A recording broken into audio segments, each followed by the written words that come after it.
Hi, it's Maggie the Irish Gypsy here to bring you your November 2022 general readings.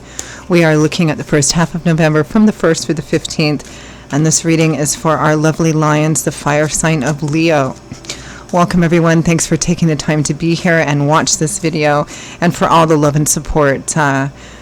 All you guys are so good at giving me in support of this YouTube channel. Your likes, shares, hitting that subscribe button, your referrals, donations, comments, those of you who reach out for personal readings and keep me so busy. I am always grateful and appreciative of it. Thank you. So, Leo, this is for you, first half of November 2022. If your sun, moon, rising, or Venus sign is in Leo, if you're cross-watching for a Leo, it's also relevant. If you know any or all of your other signs, sun, moon, rising, or Venus, watch them because it can bring in a little additional insight and perspective to your own personal situation. These are general readings, so of course they'll resonate a little differently for everyone. If you find that something really does hit home, it really resonates with you, and you'd like to take a deeper look, pull back the curtains a bit, and reach out for a personal reading for yourself or as a gift for someone else, please feel free to email me directly at maggie1mcguire@gmail.com. You can also see that contact info by clicking on the description link with this video. I would love to hear from you. I do offer quite a wide variety of readings in all areas of life, and I can usually respond the same day with that information. And in regards to scheduling, I do readings full-time. It's all that I do, so I'm pretty diligent about scheduling people in as quick and timely a fashion as possible. So if that's something you're interested in, please email me. Okay, Leo, let's see what the first half of November looks like it's holding for you. I am using the Tarot of Dreams and clarifying with the Radiant Rider-Waite.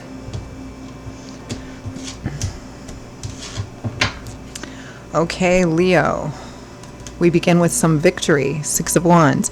Victory, triumph, success, public recognition, acknowledgement, bonuses, promotions, raises. It's a pretty major victory card, and it also represents that other people are seeing you this way. With the Lovers. The Lovers represents a choice, typically about a relationship or in another area of life that's going to significantly impact the relationship. If it's about the relationship itself, it can represent,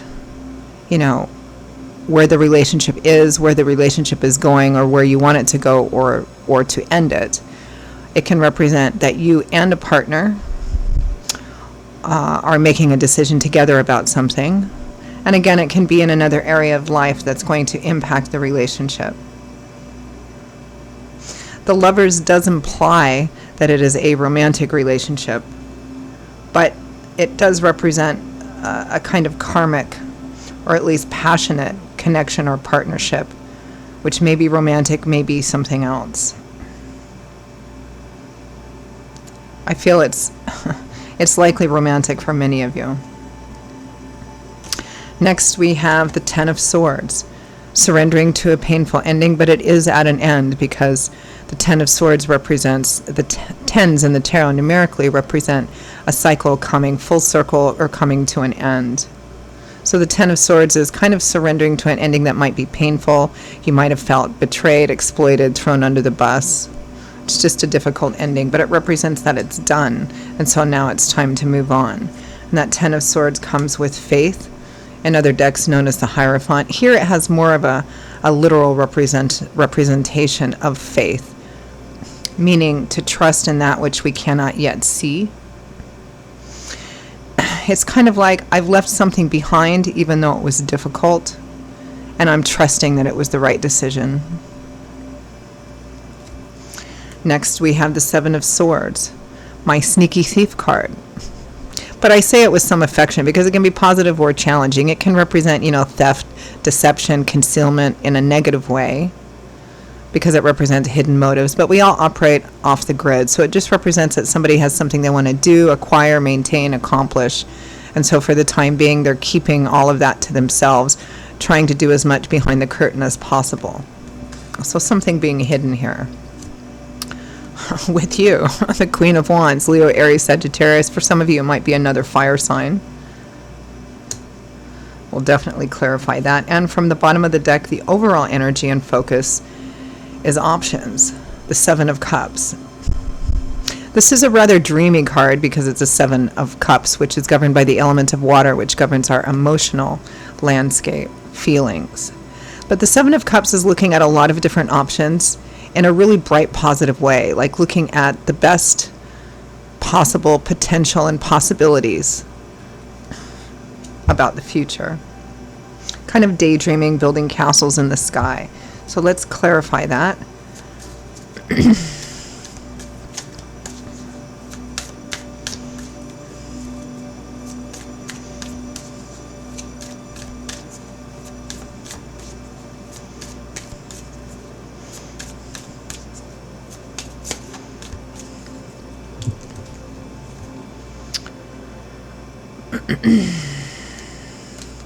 The Hermit, taking some time, maybe some quiet time, maybe not so social right now, to reflect, contemplate. I mean, what do hermits do? Monks, monastics, ascetic people.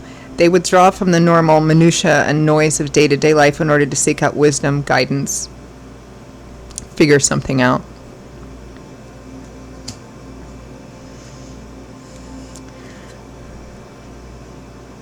The Two of Wands, thought that was the Three of Wands. Choices.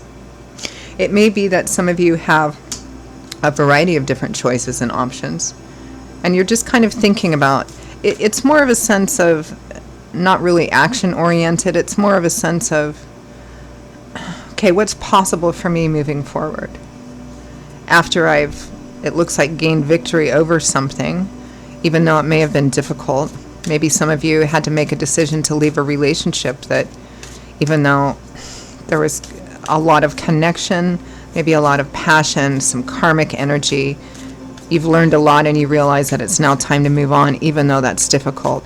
Kind of trusting and knowing, probably intuitively, that it's the best thing for you. Again, if it's not about the relationship, that energy fundamentally remains the same no matter what area of life it's about. Let's clarify that Six of Wands: victory, triumph, success.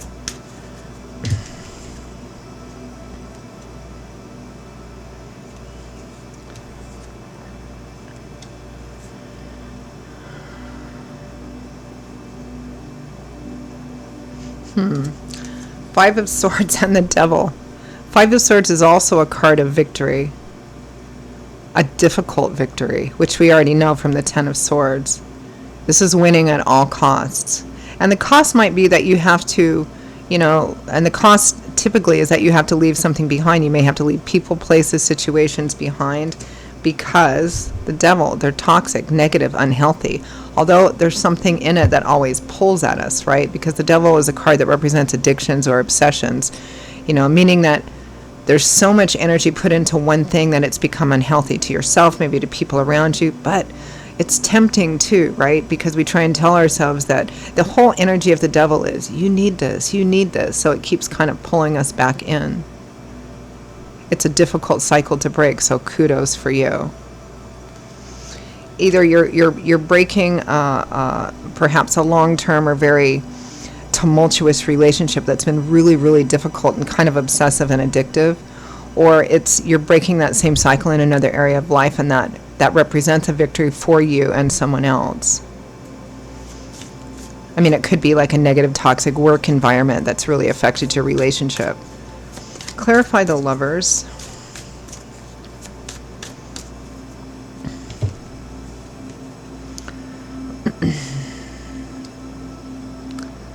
The Eight of Pentacles. This is work, nose to the grindstone, a lot of work, a lot of investment in something.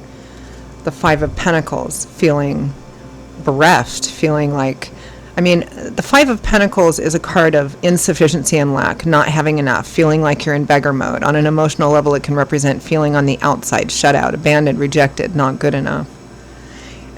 It's like the decision was based on the fact that whether it's about the relationship or some area of life that affects the relationship, it looks like it's something that you put a great deal of work into, time, effort, money, love, whatever, and still at the end of the day didn't have much to show for it, right? Or you feel like you didn't have much to show for it.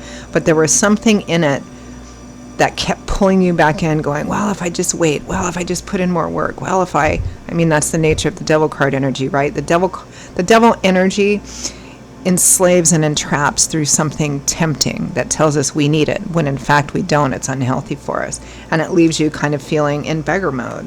So it just didn't, it's like pouring water into a glass with no bottom. Not only does the glass never get filled up, but you also can't drink from it. So no matter what you're putting into it, it can't give back. It doesn't nourish. So kudos to you, because that's a difficult cycle to break, no matter what the area of life is. Let's clarify that Ten of Swords, a painful ending.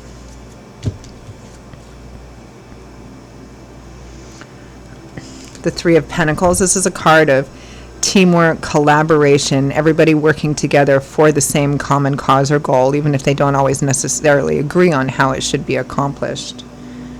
And the Ten of Pentacles, long-term security and stability, financially, materially, emotionally, or some combination of all of those. That's what you're surrendering to, a painful ending.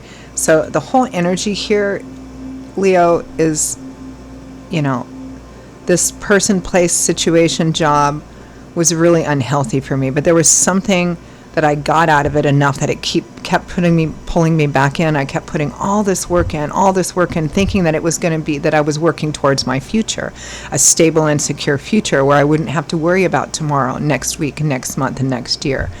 But it came to a point where you felt so depleted and so exhausted and so drained and perhaps just so taken from that you finally saw the light, basically, that, you know, this, I could waste the rest of my life doing this. So even though it's difficult, painful, hard, I'm going to leave it behind. And therein is the victory.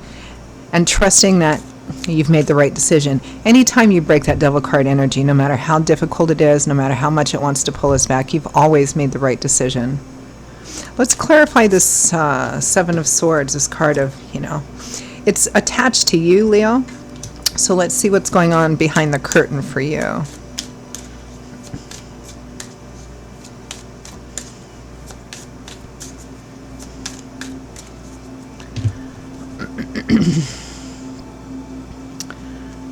Eight of Cups, leaving, walking away from something which ultimately has not proved to be satisfying.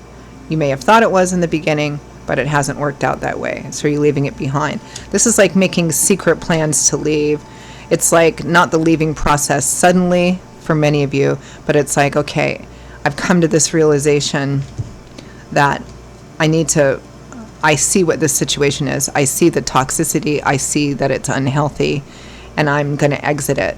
But I think perhaps some of you, or many of you, can't leave suddenly or right away because it would cause more problems than it would solve.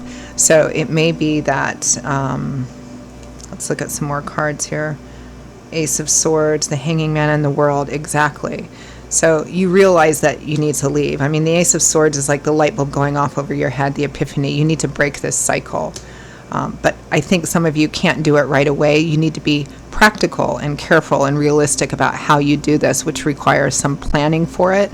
But because you don't want to verbalize it, it's all kind of in secret, whether it's you don't want to verbalize it to your partner, you don't want to verbalize it to the boss, you know. The Hanging Man and the World. The World is major final completion. A pretty important chapter or set of chapters in your life has come to an end. You've climbed the mountain. You've learned all that you're going to learn. So this is a card of graduation and moving on to a whole new landscape full of different options and opportunities, which is also from the overall energy, what you're considering with those multiple options and kind of daydreaming about the future. But the Hanging Man represents that things are still playing out. You need to wait and watch and make plans so that you leave in as practical a way as possible. For example, if this is a job, okay, you could quit and walk out. I mean, free will, free agency, but then you're without a job and without income coming in. So you need to kind of plan it. Look for another job, find another job before you announce that you're leaving. It's that kind of energy here. Queen of Wands, Leo, Aries, Sagittarius.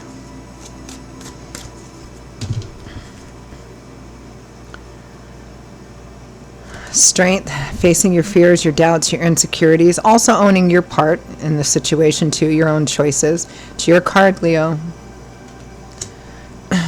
It takes strength, courage, wisdom, humility to walk into our fears and our share of the responsibility as well. But it's also, those are the qualities we gain more of. Five of Wands, conflict, internal conflict, external conflict. And the Knight of Pentacles.